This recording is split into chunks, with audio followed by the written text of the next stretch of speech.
কিছুমান মানুহ আমাৰ জীৱনত হঠাতে আহে আৰু সেই মানুহবিলাক আমাৰ জীৱনত মানে ইমান আপোন হৈ পৰে বা ইমান বেছি ইম্পৰ্টেণ্ট হৈ পৰে।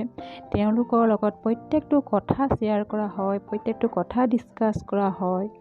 মানে এনেকুৱা লাগে যে সেই সময়ত তেওঁলোকৰ সমান আপোন আমাৰ কাৰণে কোনোৱেই নাই, তেনেকুৱা লাগে। তেওঁলোকৰ সমান যে ভাল কোনোৱেই নাই, এনেকুৱা এটা ফিল হয়।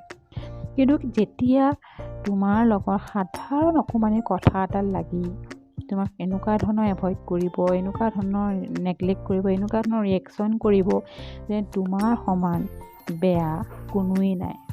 কিন্তু দুদিনমানৰ আগলৈকে তুমি তেওঁলোকৰ আপোন আছিলা, তুমি তেওঁ আচল বন্ধু আছিলা। কিন্তু সাধাৰণ কথা এটা লাগি তোমাক মানে আজি তোমালোকৰ সম্পৰ্ক বিচ্ছেদ কৰি দিয়ে। আচল কথা কি জানে? যিবিলাক সম্পৰ্কত কোনো মূল্য নাই, সেই সম্পৰ্কবোৰ কেতিয়াও সম্পৰ্ক হ'ব নোৱাৰে।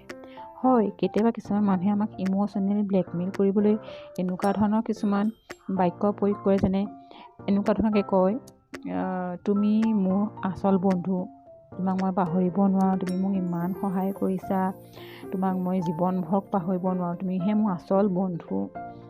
এনেকুৱা ধৰণৰ কথা কিছুমান, এইবোৰ আচলতে খন্তেকৰ কাৰণেহে, এইবোৰ আচলতে অন্তৰৰ পৰা ওলোৱা বাক্য নহয়। কিন্তু যিবিলাক মানুহৰ অন্তৰৰ পৰা ওলোৱা বাক্যবোৰ আচলতে ওলোৱা বাক্য মানুহে কেতিয়াও সাধাৰণ কথাত লগ লাগি মানুহক এভইড কৰিব নোৱাৰে, মানুহৰ বদনাম গাব নোৱাৰে আচলতে। সেইটোৱে আচলতে কিছুমান ঘটনাৰ পৰা মানুহৰ আচলতে কিছুমান এক্সপিৰিয়েঞ্চ হয়। সেইটোৱে ভাবিছিলোঁ কিছুমান মানুহ বহুত আপোন, কিন্তু নহয়, সেইবোৰ আচলতে স্বাৰ্থপৰ মানুহ। তোমাক স্বাৰ্থৰ কাৰণেহে ব্যৱহাৰ কৰিব।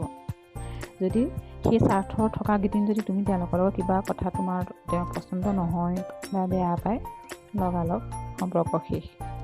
আৰু তুমি আটাইতকৈ বেয়া পোৱা মানুহজন তেওঁৰ বাবে হৈ পৰা।